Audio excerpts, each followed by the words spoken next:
Holmes বরাবর প্রচন্ড অপরিষ্কার। রাত দুপুরে তার বাজনা বাজানোর শখ হতো। যখন তখন বদ্ধ ঘরের ভিতর বন্দুক চালানো প্র্যাকটিস করত। ঘরের মধ্যে প্রায়শই নানান রকম কিমভূতকিমাকার বৈজ্ঞানিক পরীক্ষা নিরীক্ষা চালাতো। আর সর্বোপরি যে পরিমাণ নৃশংসতা এবং বিপদ তার জীবনকে ঘিরে থাকতো, তাতে এক কথায় ওকে লন্ডনের সবচেয়ে উঁচা ভাড়াটিয়া বলেই গণ্য করা যায়। অবশ্য সে ভাড়া দেয় রাজার মত। যতদূর মনে হয় সে কয়েক মাসে যা ভাড়া দেয় তাতে অনায়াসেই লন্ডন শহরের একখানা বাড়ি হয়ে যাবে। মিসেস হাডসন মানে হোমসের বাড়িওয়ালিটি তার সম্পর্কে যাই ভাবুক, তবে একথা স্বীকার করতেই হয় যে উনি আমার বন্ধুটিকে মনে মনে যথেষ্ট স্নেহ করতেন। হয়তো হোমস মহিলাদের প্রতি অত্যন্ত ভদ্র আচরণ করত বলেই ভদ্রমহিলার এমন স্নেহের উদ্রেক হয়েছিল। শার্লক নিজে নারী সংসর্গ পছন্দ করতো না বটে, কিন্তু মহিলাদের সাথে তার আচরণ দেখবার মতো ছিল। তখন আমার বিয়ে হয়ে গেছে, আমি সস্ত্রীক অন্য একটি বাড়িতে সংসার পেতেছি। এক সকালে মিসেস হাডসন আমার কাছে এসে কাঁদতে কাঁদতে বললেন, ডক্টর ওয়াটসন, শিগগির চলুন। আপনার বন্ধুটি মারা যাচ্ছে। গত 3 দিন ধরে সে খাচ্ছে। আমার খুব সন্দেহ হচ্ছে সে আজকের দিনটুকু বাঁচবে কিনা। আমি অজস্র বার তাকে ডাক্তার দেখানোর কথা বলেছিলাম, কিন্তু সে আমার কথা শোনেনি। শেষে আজ সকালে যখন দেখলাম তার চোখ দুটো কোটর থেকে বেরিয়ে এসেছে, তখন আমি আর সময় নষ্ট করিনি। আমি আর তার বারণ মানিনি। প্রায় ধমকের সুরে তাকে বলেছিলাম, আপনি চান বা না চান আমি এক্ষুনি গিয়ে একটা ডাক্তার ডেকে আনছি। তখন আপনার বন্ধুটি কোকাতে বলল, ডাক্তার যদি ডাকতেই হয় তাহলে আপনাকেই ডেকে আনতে। তারপর আর আমি এক মুহূর্তও সময় নষ্ট করিনি স্যার। এক্ষুনি চলুন, নয়তো আর ওকে বাঁচানো যাবে না। ভদ্রমহিলার কথা শুনে আমি আঁতকে উঠলাম। এর আগে হোমসের শরীর খারাপের কথা কখনো শুনিনি। দ্রুত আমার কোটটা গায়ে গলিয়ে নিয়ে টুপিটা মাথায় চাপিয়ে মহিলার সাথে বেরিয়ে পড়লাম। পথে মহিলার কাছে আরো বিশদে জানবার জন্য জিজ্ঞাসা করতেই তিনি বললেন, স্যার আমি খুব বেশি কিছু জানি না, তবে এটুকু বলতে পারি যে সে রথারহাইটের কাছে নদীর ধারে একটা কেসের তদন্ত করছিল, আর সেখান থেকে এই ব্যাধি সঙ্গে করে নিয়ে এসেছে। গত বুধবার হোমস শয্যা নিয়েছে এবং তারপর থেকে একবারের জন্যও বিছানা ছেড়ে নামেনি। গত 3 দিন ধরে সে অনাহারে রয়েছে। আটকে উঠে বললাম, হায় ঈশ্বর, আপনি একজন ডাক্তারকে ডাকেননি কেন? আপনি তো তাকে চেনেন স্যার। সে কিছুতেই রাজি হচ্ছিল না। তার কথা অমান্য করা আমার সাধ্য নয়, তবে আপনি তাকে দেখলেই বুঝতে পারবেন তার পরমায়ু আর বেশিক্ষণের নয়। সেই কুয়াশা ঘেরা নভেম্বরের সকালে আমি ভদ্রমহিলার সাথে হোমসের ঘরে গিয়ে ঢুকলাম। জানলা দিয়ে দিনের আবছা আলো ঘরের মধ্যে এসে পড়ছিল। সেই আলো আধারিতে বিছানার মধ্যে থেকে যে একজোড়া কটুরগত চোখ আমার দিকে চেয়েছিল, তা দেখে আমার মেরুদণ্ড দিয়ে শীতল স্রোত নেমে গেল। তার চোখ দুটো জ্বরের ঘোরে ছলছল করছে, গাল দুটো ভেঙে গেছে। দীর্ঘ অনাহারে অসুস্থতায় তার ঠোঁট দুটো ফেটে চৌচির। সে বিছানার ওপর একটা খড়ের গাদার মতো পড়েছিল। আমায় দেখে যন্ত্রের মতো হাত নাড়ল হোমস। তারপর ফ্যাস ফ্যাসে দুর্বল গলায় বেপরোয়া ভাবে বলল, বুঝলে ওয়াটসন, অবশেষে আমাকেও ব্যারামে ধরলো। কি যা তা বলছো বলে তার দিকে 2 পা এগোতেই সে চিৎকার করে উঠল, দূরে দাঁড়িয়ে থাকো ওয়াটসন। তুমি যদি আমার দিকে আর 1 পাও এগো ওয়াটসন, আমি কিন্তু তাহলে তোমাকে ঘাড় ধরে বের করে দিতে বাধ্য হবো। হতভম্বের মতো দাঁড়িয়ে পড়লাম। জিজ্ঞাসা করলাম, মানে কি হয়েছে, এরকম করছো কেন? অত কৈফিয়ত দিতে পারছি না। আমার ইচ্ছে সেটাই কি যথেষ্ট নয়? মিসেস হাডসনের কথাই ঠিক। সে আগের থেকেও বেশি তেরিয়া হয়ে উঠেছে। প্রচন্ড চিৎকার করে সে হাঁপানি রোগীর মতো হাঁপাচ্ছিল। তাকে বুঝিয়ে বলবার চেষ্টা করলাম, কিন্তু আমি তো তোমাকে সাহায্য করতেই। ঠিক এই কারণেই আমি তোমাকে বাধা দিচ্ছি। কথা শেষ করতে পারলো না সে।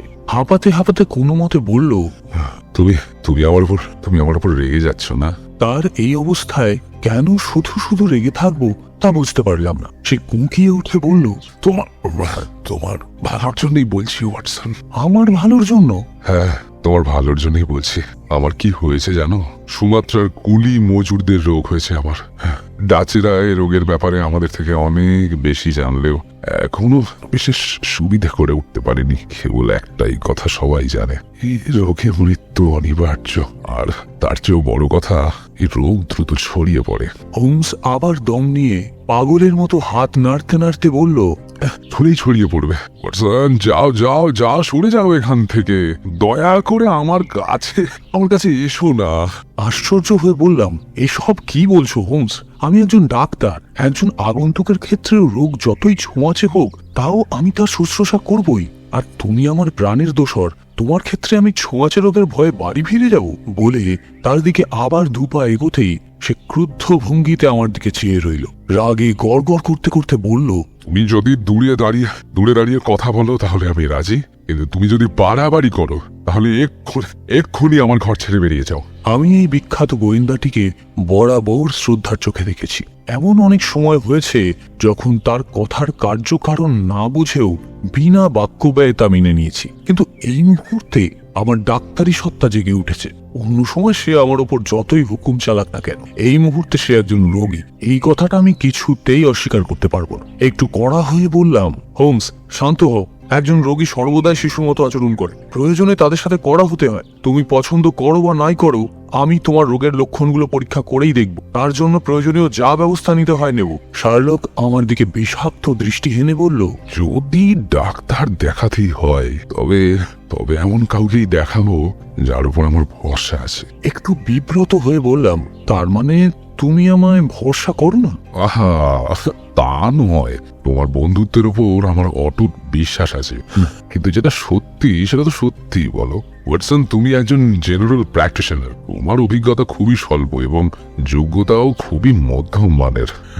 একটু থেমে সে আবার বলল, আমি এসব কথা বলতে চাইনি, কিন্তু তুমি বাধ্য করলে আমাকে এসব। আমি মনে মনে ভীষণ আঘাত পেলাম, কিন্তু মুখে সেটা প্রকাশ না করেই বললাম, ঠিক আছে হোমস, তুমি যদি আমার উপর ভরসা রাখতে না পারো তাহলে আমি জোর করে চিকিৎসা আরম্ভ করব না। সেক্ষেত্রে আমি স্যার জাসপার মি কিংবা পেনরোজ ফিসার বা লন্ডনের অন্য যে কোনো বিখ্যাত ডাক্তারকে ডেকে আনতে পারি। তবে তুমি আমাকেও চিকিৎসা করতে দেবে না, আবার কাউকে ডাকতেও দেবে না, সেটি হচ্ছে না। আমি দাঁড়িয়ে দাঁড়িয়ে এভাবে তোমাকে মরতে দেখতে পারবো না। তুমি মনে ব্যথা পেয়ে থাকলে আমার কিছু করার নেই ওয়াটসন। জাপানুলি ফিভার সম্পর্কে তুমি কি বা জানো, কিংবা ব্ল্যাক ফর্মাসের করাপশন নিয়েই বা তোমার কি জ্ঞান আছে বলো দেখি। কথাগুলো বলতে বলতে শার্লক তড়াক করে বিছানা থেকে লাফিয়ে উঠে দরজায় ঝোলানো চাবিটা বন্ধ করে আবার বিছানায় গিয়ে সেদালো। তারই হঠাৎ লাফিয়ে ওঠায় আমি রীতিমতো চমকে গিয়েছিলাম। প্রচন্ড উত্তেজনায় আর লাফালাফিতে সে উন্মাদের মতো হাঁপাচ্ছিল। কোন রকমে জোর করে শ্বাস টানতে টানতে সে বলল, এবার কি করে যাবে? তোমার ডাক্তার ডাক্তার আমি বার করছি, যতক্ষণ না আমি চাইবো তুমি এই ঘর থেকে বেরোতে পারবে না। এই চাবি এবার আমার পকেটে। নিজের পকেটে চাবিটা ঢুকিয়ে রাখতে রাখতে সে আবার বলল, আমি জানি তুমি আমার সাহায্যই করতে চাও, কিন্তু আরেকটু অপেক্ষা করো বন্ধু, এক্ষুনি না। দেখো এখন তো 4টে বাজে, তুমি বরং 6টার সময় যাও ডাক্তার ডাকতে। এসব কি পাগলামো করছো হোমস? তোমার কি মাথা খারাপ হয়ে গেছে? ওয়াটসন, মাত্র তো 2 ঘন্টা, খুব অসুবিধা হবে। প্লিজ একটু অপেক্ষা করো না বন্ধু। আর উপায় কি? ওয়াটসন, আচ্ছা এবার তুমি দূরেই বসে থাকো, আমি সবটা একটু গুছিয়ে নিয়ে তারপর তুমি না হয় যেও। ও হ্যাঁ, আরেকটা কথা, 6টার সময় তুমি সাহায্য চাইতে যাবে ঠিকই, কিন্তু যাদের কথা বললে তাদের কাছে নয়, বরঞ্চ আমি যার কথা বলে দেব তাকেই ডেকে এনো। বেশ, তাই হবে। Thank you very much Watson. দেখো তোমার ওই চেয়ারের পাশে কিছু বইপত্র আছে, তুমি ওগুলো একটু নেড়ে চেড়েই দেখতে পারো। প্রচন্ড হাঁপিয়ে গেছি বুঝলে, ঘন্টা 2 একটু জিরিয়ে নি, বরং 6টায় কথা বলি আবার। মুখের ওপর কাপড় চাপা দিয়ে সে মরার মতো ঘুমিয়ে পড়ল। কিছুক্ষণ তার দেখানো বইপত্র নিয়ে নাড়াঘাটা, মনের মধ্যে তখনও অসম্ভব অস্থিরতা কাজ করছে। পরে মন বসল না বলে উঠে দাঁড়ানো। তার ঘরের সারা দেওয়াল জুড়ে পৃথিবীর সমস্ত কুখ্যাত অপরাধীদের ছবি সাজানো। সেগুলো দেখতে দেখতে পায়চারি করছিলাম। অন্যমনস্কভাবে পায়ে পায়ে এগিয়ে এলাম তার টেবিলের দিকে। টেবিলের উপর পাইপের স্তূপ, তামাকের প্যাকেট, ইঞ্জেকশনের সিরিঞ্জ, পেন্সিল কাটার ছুরি, বন্দুকের গুলি এবং আরো হাবিজাবি ছড়িয়ে রয়েছে। আর এসবের ঠিক মাঝখানে একটা ছোট কালো হাতির দাঁতের তৈরি বাক্স পড়েছিল। ভারী সুন্দর এবং আকর্ষণীয় দেখতে জিনিসটি। সেটাকে তুলে ধরার জন্য হাত বাড়াতেই পেছন থেকে একটা প্রবল আর্তনাদ শুনতে পেলাম। সেই চিৎকার সম্ভবত রাস্তা থেকেও শোনা গেছে। ওই আর্তনাদে আমার হাত পা অবশ হয়ে গিয়ে দাঁতে দাঁত লেগে যাওয়ার জোগাড় হয়েছিল। পিছন ফিরতেই দেখলাম হোমস বিছানায় উঠে বসেছে। তার চোখে মুখে আতঙ্কের ছাপ স্পষ্ট, যেন সে হঠাৎ কোনো প্রেতের দেখা পেয়েছে। তার এই অবস্থা দেখে আমি সেই বাক্স হাতে প্যারালাইজ রোগীর মতো দাঁড়িয়ে রইলাম। মৃগী রোগীর মতো খেকিয়ে উঠে সে বলল, এক্ষুনি ওটাকে নিচে নামিয়ে রাখো ওয়াটসন, এক্ষুনি নামিয়ে রাখো। বলেই সে আবার ধপ করে বিছানায় পড়ে গেল। আমি তড়িঘড়ি বাক্সটা নামিয়ে রাখতেই তার মুখ দিয়ে একটা স্বস্তির নিঃশ্বাস বেরিয়ে কিছুটা দম নিয়ে সে আবার বলল, আমি যে নিজের জিনিস কাউকে ছুঁতে দিই না তা তো তুমি জানো ভালো করেই, তাহলে আবার এইসব কেন করতে যাচ্ছ তুমি? উফ উফ, তুমি কি আমাকে অস্থির করে তুলবে বন্ধু?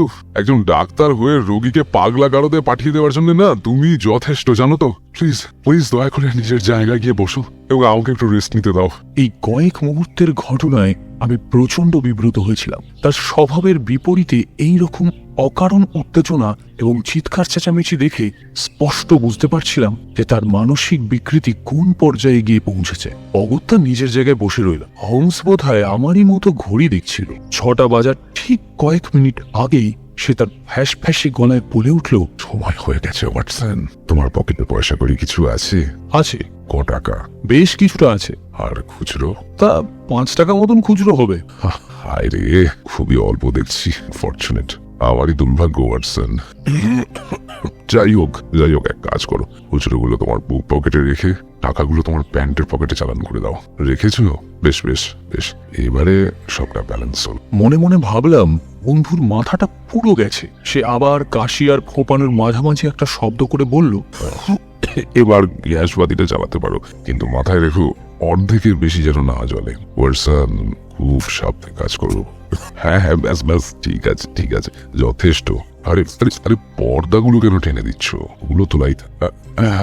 হ্যাঁ, ঠিক আছে। এইবার একটা কাজ করো তো, আমার হাতের কাছে এই টেবিলটায় কতগুলো চিঠি আর কিছু হাবিজাবি কি সব কাগজ আছে, ওগুলো ট্রেনে জড়ো করো তো দেখি।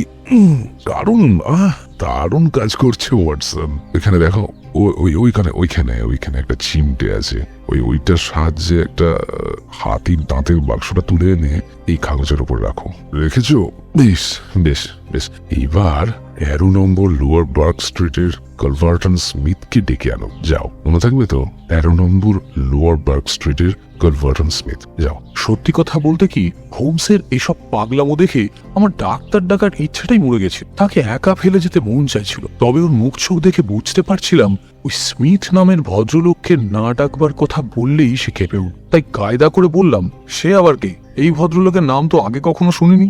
সেটাই স্বাভাবিক পারসন। তুমিও শুনলে আশ্চর্য হবে যে এই রোগের বিষয়ে সবচেয়ে বেশি জ্ঞানী যে মানুষ, সে কোনো ডাক্তার নয়, সে একজন চাষি। মিস্টার কলভার্টন স্মিথ সুমাত্রার একজন গণ্যমান্য ব্যক্তি। উনি এখন লন্ডনে বেড়াতে এসেছেন। শহর থেকে দূরে ওর ওই চাষের ক্ষেতে এই রোগ ছড়িয়ে পড়ায় উনি খুব কাছ থেকে এই রোগকে অবজার্ভ করেছেন। ভদ্রলোক কিন্তু খুবই সময় মেনে চলেন, কাজে 6টার আগে রওনা দিলে তাকে পাওয়া মুশকিল। তুমি যদি একবার তাকে এখানে আসার জন্য রাজি করাতে পারো না, এবং তিনি যদি এখানে এসে তার অভিজ্ঞতা লব্ধ জ্ঞান আমাদের সঙ্গে ভাগ করে নেন, তাহলে বোধহয় এই যাত্রায় আমি বেঁচে গেলেও যেতে পারি। আমি আমার এই বন্ধুটির কথা চুপ করে শুনছিলাম। কথা বলতে বলতে সে শ্বাস নেওয়ার জন্য এমন আকুল হয়ে উঠছিল মাঝে মাঝে, তা মুখে বলে বোঝানোর সাধ্যই নেই আমার। যন্ত্রণায় মাঝে মাঝেই তার হাত দুটো মুঠো হয়ে যাচ্ছিল। গত কয়েক ঘন্টায় তার অবস্থার আরো অবনতি হয়েছে। চোখ দুটো যেন আরো গভীর থেকে বেরিয়ে আসছে। কোটরের চারপাশে ঘন কালো দাগ দেখা যাচ্ছে। তার ভ্রুর ওপর ফোঁটা ফোঁটা ঘাম জমেছে। খানিকটা দম নিয়ে সে আবার বলল, তুমি গিয়ে তাকে ঠিক তেমনটাই বলবে যেমনটা তুমি আমায় দেখে যাচ্ছ। তাকে বোঝাবে যে আমার মৃত্যু আগত, একজন মৃত্যু পথযাত্রীর যন্ত্রণা। তাকে বুঝিয়ে বললে আশা করি তিনি তোমাকে ফিরিয়ে দেবেন। আচ্ছা ওয়াটসন, আমি কি পাগল হয়ে যাচ্ছি? ওর বাড়ির ঠিকানাটা আরেকবার বলো দেখি। ঠিকই বলেছ। ওর আশার ওপরই তো আমার জীবন নির্ভর করছে। ওয়াটসন, দয়া করে ওর কাছে গিয়ে একটু প্রার্থনা করো। তিনি আমায় মোটেই পছন্দ করেন। আমার সন্দেহ ছিল যে উনি ওর ভাইপোকে মনে হয় হত্যা করেছেন, আর তাই এই রোগে আক্রান্ত হওয়ার পরেও আমি মিস্টার স্মিথকে তার ভাইপোর কাছাকাছি যেতে দিই। যদি আমার ওপর রেগে গিয়ে থাকেন বা বিরক্ত হয়ে থাকেন, আমায় ঘৃণা করেন, তাহলে আমি একটু আশ্চর্য হব না বন্ধু। কিন্তু তুমি ওর কাছে প্রার্থনা করো, ওর দয়া ভিক্ষা করো, যেভাবেই হোক তাকে এখানে নিয়ে এসো। ওয়াটসন, আমাকে একমাত্র সেই বাঁচাতে পারে। তুমি চিন্তা করো না, আমি যেভাবেই হোক ওকে নিয়ে আসবো, প্রয়োজনে ওর ঘাড় ধরে নিয়ে আসবো। আরে না না না না, ওরকম কিছু করতে যেও না। তুমি ওকে আসবার জন্য শেষ অনুরোধটুকু করে সেখান থেকে চলে আসবে। মাথায় রেখো, তিনি তোমাকে ওর সাথে আসতে বললেও তুমি কোনো অজুহাতে তাই দিয়ে যাবে। বন্ধু, তুমি কখনোই আমাকে নিরাশ করনি, আর এক্ষেত্রেও করবে না আশা। একজন অসামান্য বুদ্ধিমান লোক শিশুর মতো প্রলাপ বকছে দেখে আমি ঘর থেকে বেরিয়ে এলাম। সে চাবিটা আমার হাতে দিয়ে দিয়েছে। পাগলামির ঘোরে সে ভেতর থেকে দরজাটা বন্ধ না করে দেয়, এই ভয়ে আমি চাবিটা সাথে করে নিয়ে এলাম। দরজার বাইরেই মিসেস হাডসন অপেক্ষা করছিলেন। আমায় বেরিয়ে আসতে দেখে তিনি ফুঁপিয়ে কেঁদে উঠলেন। সিঁড়ি দিয়ে নামতে নামতে হোমসের গলা পেলাম। সে পাগলের মতো ভুল ভাল গিয়ে চলেছে। রাস্তায় নেমে ট্যাক্সির জন্য অপেক্ষা করছি, এমন সময় পাশের গলি থেকে ইন্সপেক্টর মার্টন উদয় হলেন। তার পরনে সাধারণ পোশাক। তিনি ফিস ফিস করে জিজ্ঞাসা করলেন, স্যার, মিস্টার হোমস এখন কেমন আছেন? সে ভীষণ অসুস্থ। স্কটল্যান্ড ইয়ার্ডের এই ইন্সপেক্টরটি মাথা ঝুঁকিয়ে হতাশ গলায় বললেন, তার মানে যা গুজব রটেছে তা সত্যি? ইতিমধ্যে গাড়ি এসে গেছে, তাই তাকে বিদায় জানিয়ে আমি রওনা হলাম কালভার্টেন স্মিথের উদ্দেশ্যে। নটিং হিল আর ক্যানসিংটনের মাঝখানে একটা অভিজাত পাড়া এই লোয়ার বার্গ স্ট্রিট। ট্যাক্সিটা যে বাড়িটির সামনে এসে দাঁড়ালো তার সাজসজ্জা বেশ প্রাচীন আমলে। লোহার বড় বড় ফটক, তাতে তামার সিংহমূর্তি খোদাই করা। ঘন্টা বাজতেই একজন পরিচারক বেরিয়ে এল। তাকে নিজের পরিচয় দিয়ে বললাম, আমি ডক্টর ওয়াটসন। মিস্টার কালভার্টন স্মিথ বাড়ি আছেন? একটু ডেকে দেবেন দয়া করে। আমার নাম শুনে বোধহয় ভদ্রলোক বিশেষ খুশি হননি। বাড়ির ভেতর থেকে আওয়াজ পেলাম, কি চাইস? তোমাকে কতবার বলেছি যখন পড়াশোনা করব তখন কাউকে বাড়িতে ঢুকতে দেবে না। বৃত্তটির কোমল স্বর ভেসে মিস্টার স্মিথ আবার গর্জে উঠে বললেন, এভাবে কাজ পেলে যার তার সাথে দেখা করা আমার পক্ষে সম্ভব নয়। তাকে বলে দাও আমি বাড়ি নেই। একান্ত প্রয়োজন থাকলে সে যেন কাল সকালে এসে আমার সাথে দেখা করে। নাও, এখন যেতে বল। চাকরটি আবার ফিসফিস করে কি যেন বলল। ঠিক আছে, এখন যাও। সকালে যদি আসতে পারে তো আসুক, নইলে দূর করে এসব অবাঞ্ছিত লোক চলে আসে কে জানে। ভদ্রলোকের কথাগুলো শুনতে শুনতে ভাবছিলাম, শার্লক এই মুহূর্তে হয়তো বিছানায় যন্ত্রণায় কাতরাচ্ছে। এই লোকটিকে নিয়ে না গেলে তাকে বাঁচানো সম্ভব হবে না। দাঁড়িয়ে দাঁড়িয়ে সময় নষ্ট করার উপায় নেই। আমার কর্মতৎপরতার উপরেই হোমসের জীবন নির্ভর করছে। তাই আর দেরি না করে সে চাকরটিকে ঠেলে সরিয়ে আমি ঘরের ভেতর ঢুকে গেলাম। ভদ্রলোক ফায়ারপ্লেসের পাশে একটি আরাম কেদারায় শুয়ে কি যেন করছিলেন। আমায় দেখেই কর্কশ্বরে চিৎকার করে উঠে দাঁড়ালেন। দেখলাম নাদুস নদুস চেহারার তামাটে গড়নের লোকটি আমার দিকে হিংস্র দৃষ্টিতে তাকিয়ে আছেন। রাগে তার চোখ কুঁচকে গেছে। লোকটির বিরাট বড় মাথার উপর একটা চকচকে টাক, এবং সেই টাকটাকে একটা টুপি কোন রকমে ঢেকে রেখেছে। লোকটির চেহারা দেখে বুঝলাম সে ঈষৎ কুঁজো, সম্ভবত পোলিও বা ওই জাতীয় কোনো রোগে আক্রান্ত হয়েছিল। ভদ্রলোক খেকিয়ে উঠে বললেন, কি এসবের মানে কি? আমি তো খবর পাঠালাম যে কাল সকালের আগে দেখা হওয়া সম্ভব নয়। আপনি এমন অভদ্রের মতন ঘরে ঢুকে এলেন যে। তার কথার মাঝখানেই কাতরভাবে বলে উঠলাম, আমি অত্যন্ত দুঃখিত, কিন্তু আর সময় নেই। আপনি না গেলে শার্লক হোমসের নাম নেওয়া মাত্র লোকটার মুখ চোখের অভিব্যক্তি বদলে গেল। ওর চেহারার খুব হঠাৎ সতর্কতায় বদলে গেল। তিনি জিজ্ঞাসা করলেন, আপনি হোমসের বাড়ি থেকে আসছেন?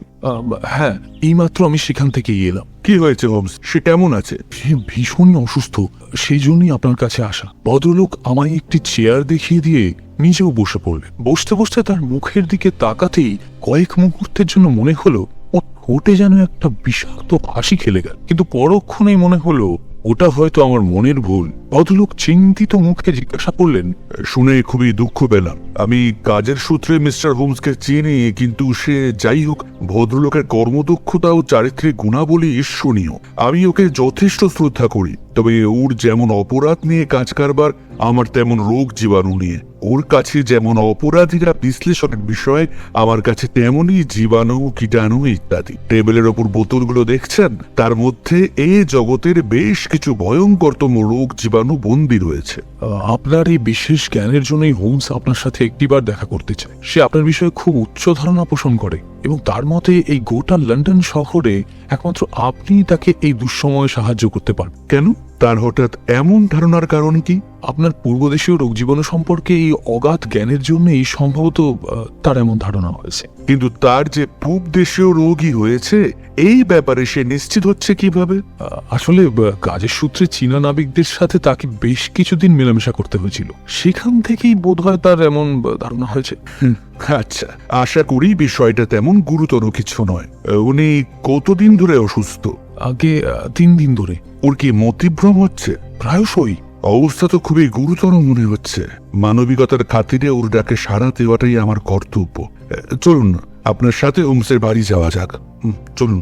সঙ্গে সঙ্গে হোমসের নিষেধাজ্ঞা মনে পড়ে গেল। তড়িঘড়ি বলে উঠলাম, কিন্তু আমার যে একটা অন্য কাজ আছে। ঠিক আছে, আমি একাই তবে রওনা দিচ্ছি। ওর ঠিকানা আমার জানা আছে, আশা করি আধ ঘন্টার মধ্যেই পৌঁছে যাব। আমি ওকে বারংবার ধন্যবাদ জানিয়ে ফিরে এলাম। যখন হোমসের বাড়ি থেকে রওনা দিয়েছিলাম তখন দেখেছিলাম যে ওর অবস্থা খুবই গুরুতর, কিন্তু ট্যাক্সি ধরে ওর বাড়ি ফেরত এসে দেখলাম ও অনেকটাই চাঙ্গা হয়ে উঠেছে। এই অল্প সময়ে ওর শারীরিক উন্নতি দেখে মনে একটু স্বস্তি পেলাম। হোমস উত্তেজিত হয়ে বলল, ওর দেখা পেলে ওয়াটসন? হ্যাঁ, উনি আসছেন। অসাধারণ অসাধারণ কাজ করেছো ওয়াটসন, সত্যি দূত হিসেবে তোমার তুলনা নেই। উনি আমার সাথেই আসতে চাইছিলেন। না না, সেটা সম্ভব নয় ওয়াটসন। আচ্ছা, উনি কি জিজ্ঞেস করেছেন যে এই রোগটা আমার কোথা থেকে হলো? হ্যাঁ, আমি বললাম চীনা নাবিকদের সাথে মেলামেশা করতে করতেই এই রোগ হয়েছে তোমার। একদম ঠিক বলেছো, তুমি এইবার আসতে। সে কি, ওর মতামতের জন্য আমি অপেক্ষা করব না? হ্যাঁ, অপেক্ষা করাই উচিত ছিল, কিন্তু তোমাকে চলে যেতে বলার পেছনে যথেষ্ট কারণ আছে। আমাকে একা পেলে উনি আরো খোলাখুলি সমস্তটা বলতে। আমাকে চলে যেতে বলেছি মানে বাড়ি ফিরে যেতে বলছি না, এই পাশের ঘরটাতেই তুমি থাকতে পারো। এসবের মানে কি হোমস? আর যে কোনো উপায় নেই ওয়াটসন। ও ঘরে গিয়ে বসে থাকো ওয়াটসন। যাই ঘটে যাক, তুমি যাই শোনো না কেন, ও জবাব করবে না। এটা আমার। পিছনের ঘরটায় লুকিয়ে বসলাম। সেখান থেকেই টের পেলাম কাঠের সিঁড়ি বেয়ে একটি পায়ের শব্দ উঠে আসছে। তারপর শোয়ার ঘরের দরজাটা প্রথমে খুলল এবং তারপরেই বন্ধ হয়ে গেল। এরপর কয়েক মুহূর্ত সব নিস্তব্ধ। পাশের ঘর থেকে হোমসের জোরে জোরে শ্বাস টানার শব্দ পাচ্ছিলাম। মিস্টার স্মিথ সম্ভবত হোমসের শিওরে দাঁড়িয়ে ওকে আবার শুনতে পাচ্ছ? হঠাৎ চিৎকার করে উঠল। শব্দ শুনে বুঝলাম তিনি হোমসের কাঁধ ধরে ঝাঁকাচ্ছেন। এবার হোমসের কাতর কণ্ঠ শুনতে পেলাম। মিস্টার স্মিথ, আপনি এসেছেন? আমি সত্যি আশা করতে পারিনি যে আপনি আসবেন।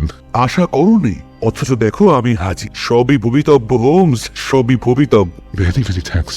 আপনার এই জ্ঞান আমাকে বাঁচাতে পারে। দয়া করুন আমাকে মিস্টার স্মিথ। হোমস, তুমি কি জানো তোমার কি হয়েছে? অবশ্যই লন্ডন শহরে একমাত্র তুমিই বুঝতে পারবে যে তোমার রোগটা ঠিক কি। জানি জানি জানি, সেই কাল ব্যাধি। যাক, তাহলে রোগ লক্ষণ দেখেই বুঝেছো। বুঝেছি, কিন্তু খুবই সামান্য বুঝেছি।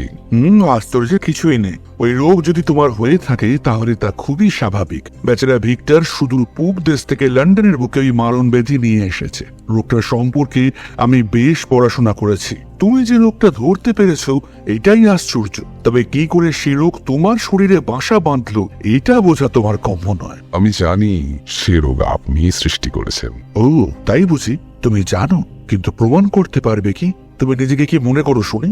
আমার নামে ভুলভাল খবর রটাবে, আবার বিপদের মুহূর্তে আমাকেই ডেকে পাঠাবে। একই ধরনের বাঁদরামো। দয়া করে জলের গ্লাসটা এগিয়ে দেবেন। অন্য সময় হলে দিতাম না, কিন্তু তোমার সঙ্গে বোঝাপড়া করে নেওয়ার আগেই তুমি মরে যাও, এটা হতে দেওয়া যায় না। এই নাও জল। তুমি কি বুঝতে পারছো আমি কি বলতে চাইছি? আপনার যা বলার আছে বলুন, কিন্তু দয়া করে আমার প্রাণ বাঁচান। আমি কথা দিচ্ছি, বেঁচে উঠলে আরো সব কথা আমি মাথাতেও রাখবো। মাথায় রাখবে না? কি মাথায় রাখবে না শুনি? ওই যে একটু আগে বললেন ভিক্টরের মৃত্যুর কারণ যে আপনি, তা আমি আর মাথাতে রাখবো না। কথা দিচ্ছি আপনাকে, প্রমিস। তুমি মাথায় রাখো বা না রাখো, সাক্ষী দেওয়ার জন্য তুমি তার বেঁচে থাকবে না।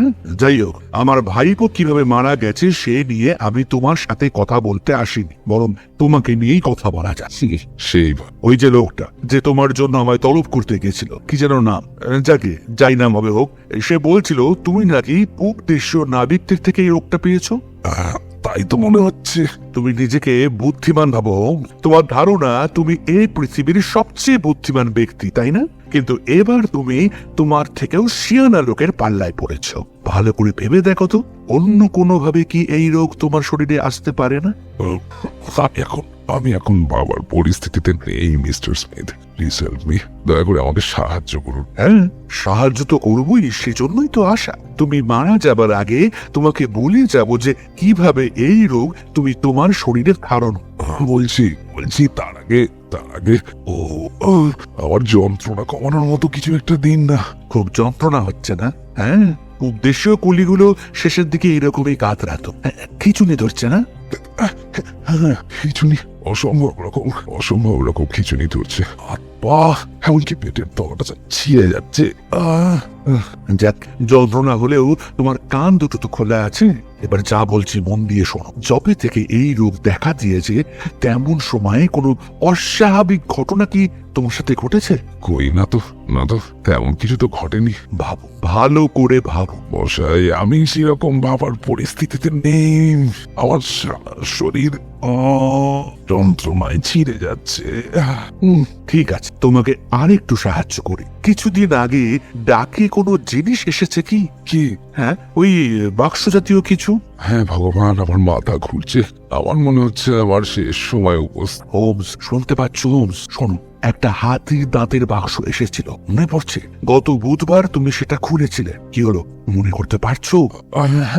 হ্যাঁ, মনে পড়ছে ওটা খুলেছিলাম। ওর ভেতরে একটা ধারালো একটা ছুঁচ জাতীয় কিছু একটা তাক করে বেরিয়ে এসেছিল। ওই পুরনো মস্করা জাতীয় আর কি। তুমি নাকি বুদ্ধিমান। আরে ওই বাক্সের মধ্যেই ছিল মারণ বীজ।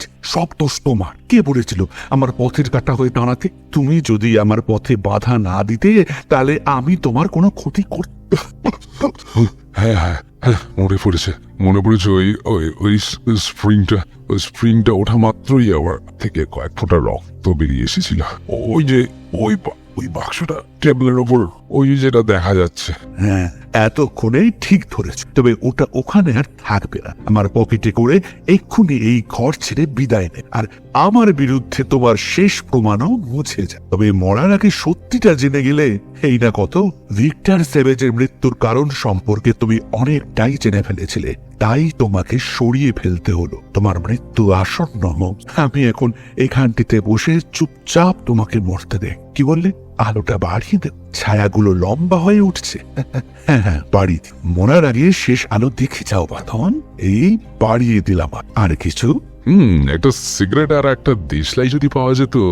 আমি হোমসের স্বাভাবিক গলার স্বর শুনে আনন্দে চিৎকার করে উঠতে যাচ্ছিলাম। এই তো আমার পুরনো বন্ধুর স্বাভাবিক স্বর শুনতে পাচ্ছি। কিছুক্ষণ সব নিস্তব্ধ। বুঝতে পারলাম এই ঘটনায় কালভার্টন স্মিথ চমকে গেছে। তিনি আশ্চর্য হয়ে বিস্মিত কণ্ঠে জিজ্ঞেস করলেন, এসবের মানে কি? হোমস হেসে বলল, চরিত্রাভিনয়।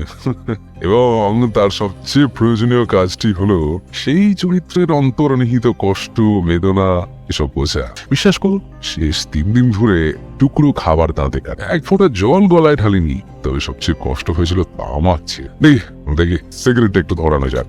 একটা দেশলাই ঢোকার শব্দ। সিগারেটে জোরে টান দিয়ে হোমস বলে উঠল, ওই এক বন্ধুর পায়ের শব্দ পাচ্ছি মনে হচ্ছে। বাইরের দরজায় শব্দ হলো। ঘরের মধ্যে ইন্সপেক্টর মার্টিনের শটেল। হোমস বলল, ইন্সপেক্টর, এই হচ্ছে আপনার। অফিসার চিরাচিরিত কণ্ঠে বললেন, মৃত ভিক্টর স্যাভেজের খুনের অপরাধে আপনাকে গ্রেফতার করছি।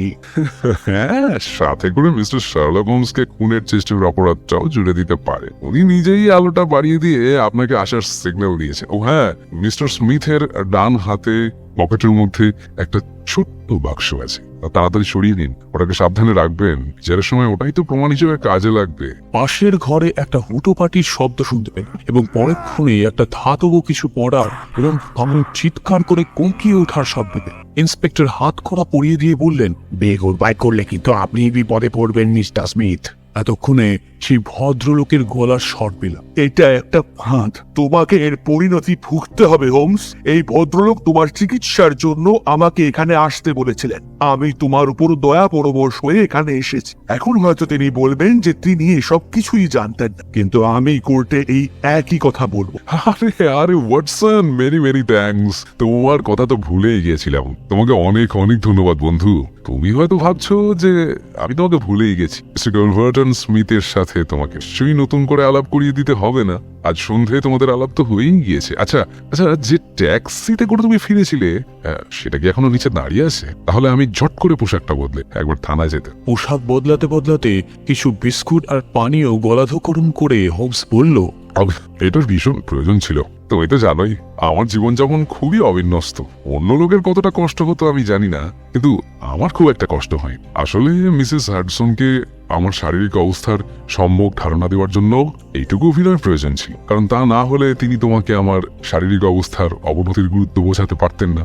আশা করি তুমি আমার উপর রাগ করোনি ওয়াটসন। আসলে আসলে তোমার অনেক গুণ থাকলেও কথা লুকিয়ে রাখার ক্ষমতা কিন্তু তোমার একেবারেই। আসলে তোমাকে যদি সত্যি ঘটনাটা বলে দিতাম না, তাহলে তুমি কিছুতেই গলভার্টন স্মিথকে এখানে আসার জন্য রাজি করাতে পারতে না। আর তার এখানে আসাটা নিতান্তই প্রয়োজনীয় ছিল। আমি তার স্বভাব জানি, তাই ধরেই নিয়েছিলাম যে নিজের হাতের কাজ কেমন তা দেখতে তিনি অবশ্যই আসবেন। আমি হতভম্ব হয়ে বললাম, কিন্তু কিন্তু তোমার ওই চেহারা, ওই রকম বিবর্ণ ফ্যাকাশে মুখ, ওই রকম ফেটে চৌচির হয়ে যাওয়া ঠোঁট। ওয়াটসন, 3 দিন না খেয়ে দেখো, তোমার চেহারা অমনি দাঁড়াবে। আর বাকিটা কপালের উপর খানিকটা ভেজলিন, চোখে খানিকটা বেলেডোনা, চোয়ালের হাড়ে খানিকটা রুজ আর খানিকটা মোম ঠোঁটের ওপর ছড়িয়ে দিয়েই কাজটা সেরেছে। আর মাঝে মধ্যে ভুলভাল বকে মস্তিষ্ক বিকৃতর লক্ষণগুলোকে একটু ফুটিয়ে তোলার চেষ্টা করছে। কিন্তু তোমার যদি কোনো ছোঁয়াচে রোগ নাই হয়ে থাকে, তবে তুমি আমাকে তোমার কাছে আসতে দিচ্ছিলে না কেন? তুমি কি বলতে চাও যে তোমার ডাক্তারি বিদ্যার উপর আমার কোনো ভরসাই নেই?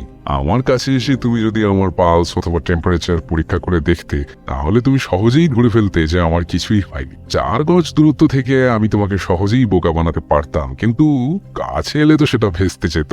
আর তোমাকে বোকা বানাতে না পারলে আমি কিভাবে স্মিথকে এখানে টেনে আনতাম বলো? তবে ওই বাক্স ধরে দেখার মতো বোকা আমি না। তুমি ভালো করে দেখলেই বুঝতে পারবে যে ওই বাক্সর পাশ থেকে যে ধারালো স্প্রিংটা বেরিয়ে আসছে, তাতে সাপের দাঁতের মতো 2টো অংশ আছে। আমি নিশ্চিত ও বেচারি ভিক্টরকে ওইভাবেই মেরেছে। তুমি তো জানোই আমার কাছে যত চিঠিপত্র আসে, পার্সেল আসে, সবকিছুই আমি খুব সতর্ক হয়ে খুলি। সবটা বুঝতে পারলেও তার কনফেশনটা অনেক দরকার ছিল। আর তাই একজন সত্যিকারের শিল্পীর মতো ধৈর্য ধরে অভিনয় করে গেছি। তোমাকে অনেক অনেক ধন্যবাদ Watson, many many thanks to you. আমাকে তুমি এতটা সাহায্য করেছো। যাই হোক, কোটটা একটু দাও দেখি। পুলিশ স্টেশনে গিয়ে কাজ মিটিয়ে চলো আগে কিছু ভালো মন্দ খাওয়া যাক না হয়।